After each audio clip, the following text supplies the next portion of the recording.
Good morning, students.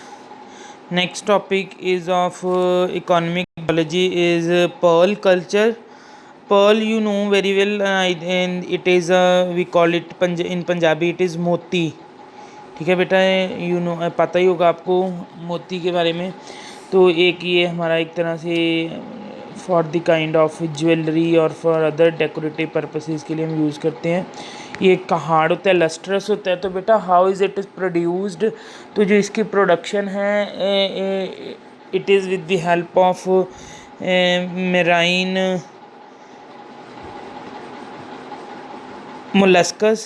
So we used molluscus for the production of pearls.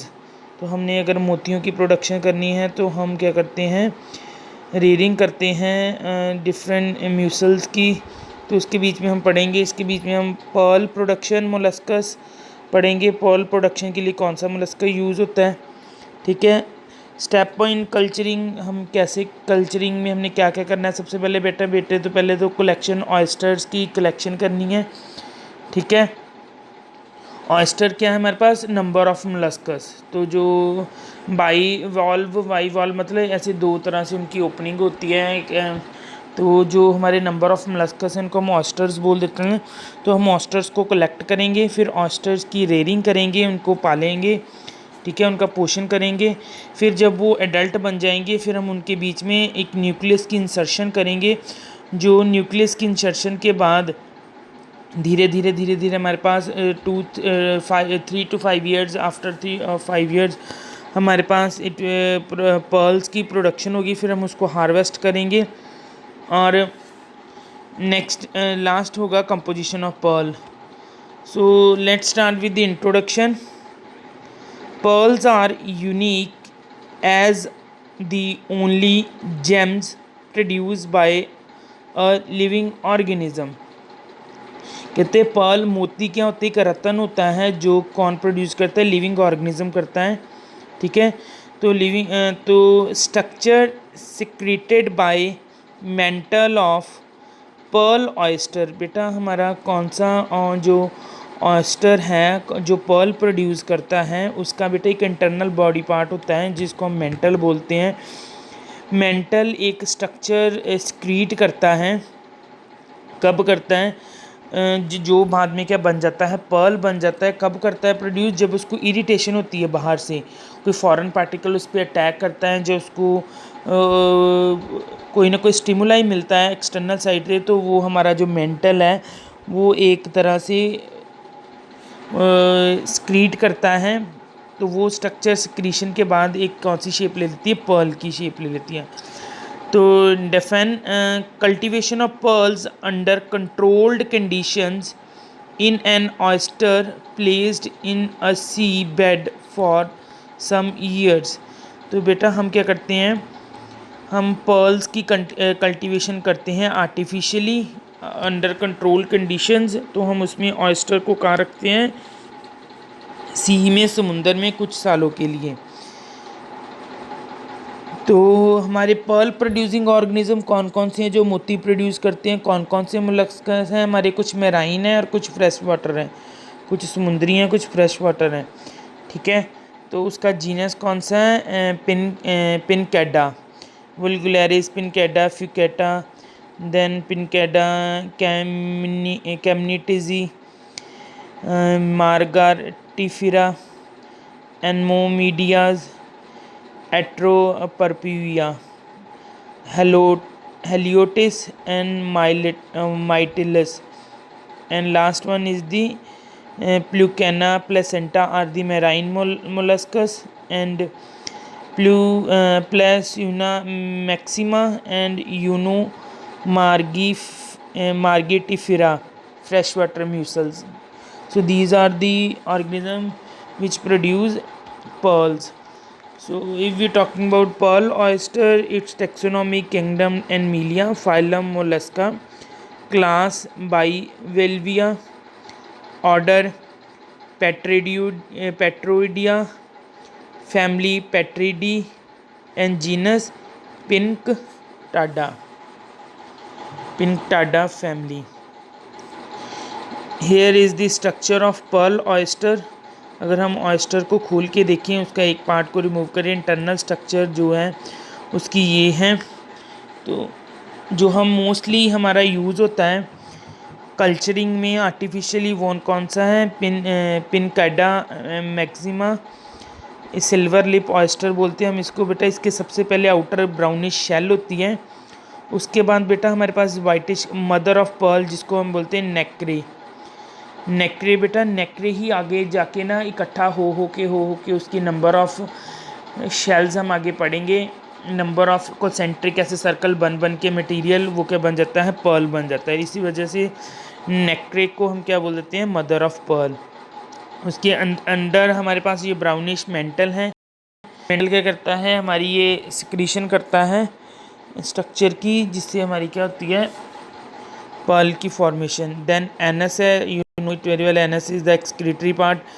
Adductor muscles हैं जो help करते हैं उसको मूवमेंट में। गिल्स हैं through which respiration takes place. Gonad है, ठीक है, गोनाड कौन से होते हैं, हमारा सेक्स पार्ट होता है। देन पी क्रैब है, देन फुट है, माउथ है, स्टमक है एंड हिंग है। All these are the part of, और you can see the anatomy of oyster. Which oyster, Pinctada maxima, which is used for the production of pearl. So first step in culturing is the collection of oysters oblique freshwater mussels। आप oysters को इकट्ठा करो, freshwater म्यूसल्स को इकट्ठा करो, ठीक है। तो जितने भी हमारे ऑयस्टर्स हैं उनको हम बेटा इकट्ठा कर लेते हैं एक केज में या एक कंटेनर के बीच में, ठीक है। उसको हम कॉपीले ऑयस्टर्स पार्ट कलेक्टर्स भी बोल देते हैं, ठीक है। तो नेक्स्ट उसके बीच में सारे ऑयस्टर्स को इकट्ठा करने के बाद कलेक्टर के बीच में जो हेल्दी म्यूसल्स होते हैं, ठीक है, जितने भी हेल्दी म्यूसल्स होते हैं हमारे ऑयस्टर क्या है, हमारे नंबर ऑफ बाइवलेंट मोलस्का, उसके बीच में जितने भी हेल्दी म्यूसल्स होते हैं उनको हम अलग कर लेते हैं फ्रेश वाटर बॉडी से, ठीक है। फिर हम क्या करते हैं, third step, in vitro eggs of pearl oyster. जितने भी ऑयस्टर्स हैं उनके एग्स को हम क्या करते हैं, फर्टिलाइज कराते हैं। एंड जो यंग वंस उनके होते हैं उनको हम ऑब्टेन कर लेते हैं, उनको आइसोलेट कर लेते हैं, बाहर निकाल लेते हैं, ठीक है। पहले ऑयस्टर्स को इकट्ठा करना, उसमें से हेल्दी ऑयस्टर्स को लेके उनमें जो हेल्दी ऑयस्टर्स थी उनके सारे एग्स को फर्टिलाइज़ करवाना। फर्टिलाइज़ करवाने के बाद जो उनके यंग वंस होंगे उनको कलेक्ट कर लेना, ठीक है। फिर रेयरिंग ऑफ ऑयस्टर्स, तो oysters are rear in seas, estuaries and brackish water bodies. तो बेटा हम इसको क्या करते हैं, ज़्यादा समुंदर वाले पानी में हम, ठीक है, नदियों में हम इनको क्या करते हैं, वो ऑयस्टर्स को रेयरिंग करते हैं, इनका पोषण करते हैं। तो बेटा इनको कलेक्टर से रिमूव करने के बाद जो यंग ऑयस्टर्स होते हैं उनको हम तब तक इनका पोषण करते हैं जब तक ये मैच्योर ना हो जाए, ठीक है। मैच्योर होने के बाद हम एक प्रोसीजर फॉलो करते हैं जिसको हम ग्राफ्टिंग बोलते हैं। ग्राफ्टिंग में क्या हम क्या बोलते हैं, ग्राफ्टिंग में बेटा हम क्या करते हैं कि हम एक छोटा सा पार्ट लेके ना ऑयस्टर का ही, ठीक है, ग्राफ्ट करना क्या होता है, एक पार्ट लेना, उसके ऊपर हम न्यूक्लियस रख देते हैं, ठीक है। तो न्यूक्लियस रखने के थ्रू हम ग्राफ्ट मटेरियल को ऑयस्टर के अंदर इंस्टॉल करा देते हैं, अंदर भेज देते हैं। और जैसे ही ग्राफ्ट जाएगा वो हमारे क्या करेगा, जो हमारा न्यूक्लियस होगा उसको एक प्रॉपर जगह पे छोड़ देगा मेंटल के पास, और वो धीरे धीरे क्या कर देगा, हमारे पास ऑयस्टर की प्रोडक्शन कर देगा। तो प्रोसेस क्या है बेटा, हमारे पास collected oysters are first cleaned. Oysters को हमने क्लीन किया, then placed into rearing cage. बेटा उनको जहाँ पे उनका केज क्या होती है, एक तरह से पिंजरा, जहाँ पे हमने उसको उनका पालन करना है वहाँ पे रखेंगे। केज बेटा हमारी are divided into few smaller chambers and covered with wire net. जो केज, जो हमारी पिंजरा होता है उसमें छोटे छोटे खाने बने होते हैं और सारे के सारे नेट के साथ कवर होते हैं। तो उस केज को हम क्या कर देते हैं, नदी के बीच में लटका देते हैं। एक हमारे पास फ्रेम सा होता है, ठीक है, उस फ्रेम के साथ धागों के साथ लगा के पिंजरों को लटका देंगे और उन पिंजरों के बीच में क्या होंगे, हमारे ऑयस्टर्स होंगे। ठीक है, और उनको पूरी तरह से प्रोटेक्ट किया होगा कि उनके कोई बाहर से जैसे ऑक्टोपस या ईल कोई इनको हार्म ना कर सके। ठीक है बेटा, उन ऑयस्टर्स को हम ग्राफ्टिंग के बाद उनको हम क्या कर देते हैं, प्रॉपर दो टाइम के लिए उनको वाटर में रखते हैं। ठीक है, तो जहाँ से कब तक रखते हैं, 10 to 20 days, so that the oyster can recover the strain due to excessive handling and for adjustment to the shallow water condition. हम प्रॉपर उनको इस वजह से रखते हैं कि वो शैलो वाटर कंडीशंस को अडेप्ट कर लें। ठीक है, ये देखो, ये बेटा हमारे केज हैं, पिंजरे हैं, इनके बीच में हमने ऑयस्टर्स को रखा हुआ है। इन पिंजरों को हमने ऐसे धागों के साथ लटकाया होता है और उनको पानी के बीच में छोड़ देते हैं। ठीक है, अब ऑयस्टर्स के बीच में हमने क्या करना है, मैंने आपको बोला ग्राफ्टिंग टेक्निक की हेल्प से हमने न्यूक्लियस की इंसर्शन करनी है। ठीक है, process of inserting nucleus into reared oyster, जितने भी हमने ऑयस्टर लिए थे उनको फर्टिलाइज़ कराया, उनके यंग वंस लेके हमने उनको प्रॉपर्ली उनको रेयर किया। ठीक है, रेयरिंग करने के बाद हम उनको बाहर निकालेंगे, हम उनके बीच में क्या करेंगे, न्यूक्लियस इंसर्ट करेंगे। न्यूक्लियस क्या होता है बेटा, एक हमारे पास स्फेरिकल गोल शेप्ड शेल बीड होती है, 2 mm उसका डायामीटर होता है, prepared out of thick shells of other molluscs usually fresh water mussels. और बेटा हम क्या करते हैं, उनको जो न्यूक्लियस को होता है उसको कहाँ से लिया होता है, हमने कहाँ से लिया होता है, कोई और मोलस्कस से।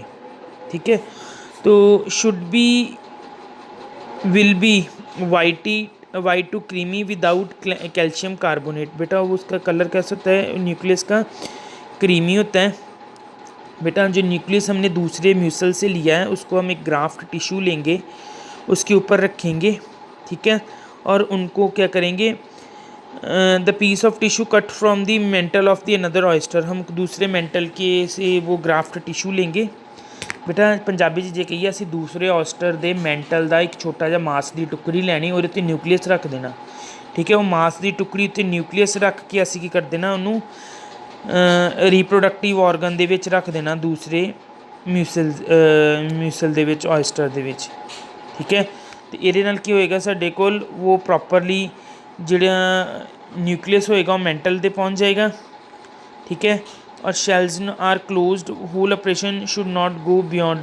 और बेटा शैल्स ਨੂੰ ਅਸੀਂ क्लोज कर देना और पूरा ऑपरेशन ਜਿਹੜਾ ਅਸੀਂ ग्राफ्ट टिश्यू ਦੇ ਨਾਲ ਨਿਊਕਲੀਅਸ ਨੂੰ इंसर्ट करना है ऑयस्टर ਦੇ ਵਿੱਚ, ਉਹਦਾ टाइम ਸਾਡਾ 30 ਮਿੰਟ ਤੋਂ ज़्यादा नहीं हो चाहिए, क्योंकि 1 घंटे तक ही ऑयस्टर जिंदा रह सकता ऑपरेशन के टाइम तो, अदरवाइज वो मर जाएगा। फिर जो न्यूक्लीਅਸ ਉਹਦੇ ਅੰਦਰ ਚਲੇ ਗਿਆ, ਉਹ ਨਿਊਕਲੀਏਟਡ ऑयस्टर ਨੂੰ ਅਸੀਂ बेटा पिंजरे 'ਚ ਰੱਖ देना केज ਦੇ ਵਿੱਚ, ਅਤੇ ਉਹ ਪਿੰਜਰੇ ਨੂੰ ਅਸੀਂ ਪਾਣੀ ਦੇ ਵਿੱਚ ਲਟਕਾ ਦੇਣਾ ਹੈ, ਕਿਤੇ 2 ਤੋਂ 3 ਮੀਟਰ ਧਾਗਾ ਲੈ ਕੇ ਉਹਨੂੰ ਪਾਣੀ ਦੇ ਵਿੱਚ ਲਟਕਾ ਦੇਣਾ ਹੈ। ਠੀਕ ਹੈ, ਅਤੇ ਬੇਟਾ ਉਹਨੂੰ ਅਸੀਂ 3 ਤੋਂ 6 ਸਾਲ ਤੱਕ ਬਿਲਕੁਲ ਨਹੀਂ ਛੇੜਨਾ, ਹੌਲੀ ਹੌਲੀ ਕਰਕੇ ਉਹਦੇ ਅੰਦਰ ਆਪਣੇ ਆਪ ਮੋਤੀ ਬਣਦਾ ਰਹੇਗਾ, ਨਿਊਕਲੀਅਸ ਕਿਚ ਚੇਂਜ ਹੋ ਜਾਏਗਾ ਮੋਤੀ ਦੇ ਵਿੱਚ। I will show you the diagram how. ਅਤੇ ਬੇਟਾ ਉਹ ਮੋਤੀ ਜਦੋਂ ਬਣ ਕੇ ਰੈਡੀ ਹੋ ਜਾਏਗਾ, ਫਿਰ ਅਸੀਂ ਇਹਨੂੰ ਹਾਰਵੈਸਟਿੰਗ ਕਰ ਲੈਣੀ। ਅਸੀਂ ਇੱਦਾਂ ਨੂੰ ਮੋਲਸਕਸ ਨੂੰ ਸੈਂਟਰ 'ਚੋਂ ਕੱਟ ਕੇ ਮੈਂਟਲ ਵਾਲੀ ਜਗ੍ਹਾ 'ਤੇ ਜਿੱਥੇ ਸਾਡੇ ਕੋਲ ਬਣਿਆ ਹੋਏਗਾ पर्ल बनया होगा, 2 ਤੋਂ 3 पर्ल बन जाते हैं। ठीक है, 15 years ऑफ लाइफ स्पैन, जे 15 साल का लाइफ स्पैन है तो 2 ਤੋਂ 3 मोती बन जाते ऑयस्टर ਦੇ ਵਿੱਚ। मैं पहले ਤੁਹਾਨੂੰ दिखा देवां, देखो बेटा मोती आ रहा ਵਿੱਚ ਸਾਡੇ ਕੋਲ बीड न्यूक्लियस है, ਤੁਸੀਂ ग्रेइश कलर ਦਾ देख रहे हो, ਜਿਹੜਾ न्यूक्लियस ਹੀ ਰੱਖਿਆ ਸੀ। न्यूक्लियस ਦੇ ਬਾਹਰ 'ਤੇ ਕੀ ਹੋ ਗਿਆ, ਕੌਨਕਿਓਨ ਲੇਅਰ ਬਣ ਗਈ। ਉਹ ਲੇਅਰ ਕਾਹਦੀ ਸੀ ਬੇਟਾ, ਨੈਕਰੀ ਲੇਅਰ, ਜਿਹਨੂੰ ਅਸੀਂ ਮਦਰ ਆਫ ਪਰਲ ਕਹਿੰਦੇ ਸੀ। ਉਹ ਕੰਟੀਨਿਊਸਲੀ ਸਕਰੀਟ ਕਰ ਕਰਕੇ ਕੀ ਕਰਦਾ ਰਹੇਗਾ, ਸਾਡੇ ਕੋਲ ਬਾਹਰ ਪੂਰੇ ਦਾ ਪੂਰਾ ਮੋਤੀ ਬਣਾ ਦੇਗਾ। You can look at these two ਨੇ, ਇਹ ਕਲਚਰਡ ਹੈ, ਇਹਦੇ 'ਚ ਥਿਨ ਲੇਅਰ ਹੈ ਨੈਕਰੇ ਦੀ, ਬਾਕੀ ਨਿਊਕਲੀਅਸ ਹੈ, ਬਟ ਇਹਦੇ ਜਿਹੜਾ ਨੈਚੁਰਲੀ ਬਣਿਆ ਸਾਰੀ ਨੈਕਰੇ ਦੀਆਂ ਲੇਅਰਸ ਨੇ। ਠੀਕ ਹੈ, look at this diagram, formation of Pearl. ਬੇਟਾ ਪਰਲ ਬਣਦੀ ਕਿੱਦਾਂ, ਦੇਖੋ ਬੇਟਾ ਪਹਿਲੀ ਡਾਇਗਰਾਮ ਦੇ ਵਿੱਚ ਦੇਖੋ ਅਸੀਂ ਕੀ ਕੀਤਾ ਸੀ, ਨਿਊਕਲੀਅਸ ਨੂੰ ਮੈਂਟਲ ਦੇ ਉੱਤੇ ਗ੍ਰਾਫਟ ਦੇ ਥਰੂ ਮੈਂਟਲ ਦੇ ਕੋਲ ਪਹੁੰਚਾਤਾ ਸੀ, ਅਤੇ ਮੈਂਟਲ ਨੇ ਬੇਟਾ ਆਪਣੇ ਨੂੰ ਅੰਦਰ ਨੂੰ ਕਰਕੇ ਬਲਜ ਜਿਹੜਾ ਨੈਕਰੇ ਹੈ ਮਦਰ ਪਰਲ ਜਿਹੜਾ ਡਾਟਡ ਲਾਈਨਸ ਨੇ, ਉਹਨਾਂ ਨੇ ਕੀ ਕੀਤਾ, ਹੌਲੀ ਹੌਲੀ ਨਿਊਕਲੀਅਸ ਦੇ ਰਾਊਂਡ 'ਤੇ ਕੀ ਕਰਨਾ ਸ਼ੁਰੂ ਕਰ ਦਿੱਤਾ, ਲੇਅਰਸ ਬਣਾਉਣੀਆਂ ਸ਼ੁਰੂ ਕਰਤੀਆਂ। ਲੇਅਰਸ ਨੇ ਕਿਹਦੀ ਫੋਰਮ ਲੈ ਲਈ, ਪਰਲ ਦੀ, ਮੋਤੀ ਦੀ। ਠੀਕ ਹੈ, this is all about composition ਹੈ ਬੇਟਾ। ਉਹਦੇ ਪਰਲ ਜਿਹੜਾ ਇਨਸਾਈਡ ਬੇਟਾ ਉਹਦੇ ਅੰਦਰ ਜਿਹੜਾ ਬਣਿਆ ਹੁੰਦਾ ਹੈ ਉਹ ਸਾਰੇ ਨੈਕਰੇ ਦੇ ਨਾਲ ਬਣਿਆ ਹੁੰਦਾ ਹੈ, ਠੀਕ ਹੈ। ਅਤੇ ਜੇ ਅਸੀਂ ਡਿਸਟਿੰਗੁਇਸ਼ ਕਰਨਾ ਹੈ ਕਲਚਰ ਪਰਲ ਨੂੰ ਨੈਚੁਰਲ ਪਰਲ ਦੇ ਨਾਲ, ਤਾਂ ਅਸੀਂ ਐਕਸਰੇ ਐਗਜ਼ਾਮੀਨੇਸ਼ਨ ਦੇ ਥਰੂ ਦੇਖ ਸਕਦੇ ਹਾਂ, ਠੀਕ ਹੈ। And this is all about the pearl culture. I recall you again ਬੇਟਾ, ਸਭ ਤੋਂ ਪਹਿਲਾਂ ਅਸੀਂ ਓਇਸਟਰਸ ਲੈਣੇ, ਠੀਕ ਹੈ, ਹੈਲਦੀ ਕਲੈਕਟ ਕਰ ਲੈਣੇ। ਕਲੈਕਟ ਕਰਨ ਤੋਂ ਬਾਅਦ ਉਹਨਾਂ 'ਚੋਂ ਹੈਲਦੀ ਓਇਸਟਰਸ ਨੂੰ ਕੱਢ ਕੇ ਉਹਨਾਂ ਨੂੰ ਅਸੀਂ ਫਰਟੀਲਾਈਜ਼ ਕਰਾ ਕੇ ਉਹਨਾਂ ਦੇ ਜਿਹੜੇ ਐਗਜ਼ ਹੋਣਗੇ ਉਹ ਹੈਚ ਹੋਣਗੇ, ਉਹ 'ਚੋਂ young ones ਨਿਕਲਣਗੇ।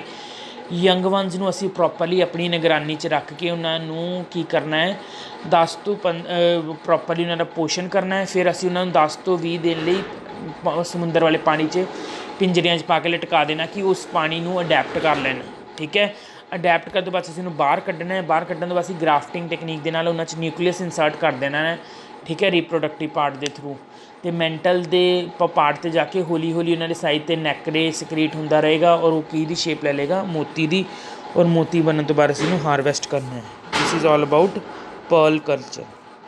Okay, good bye.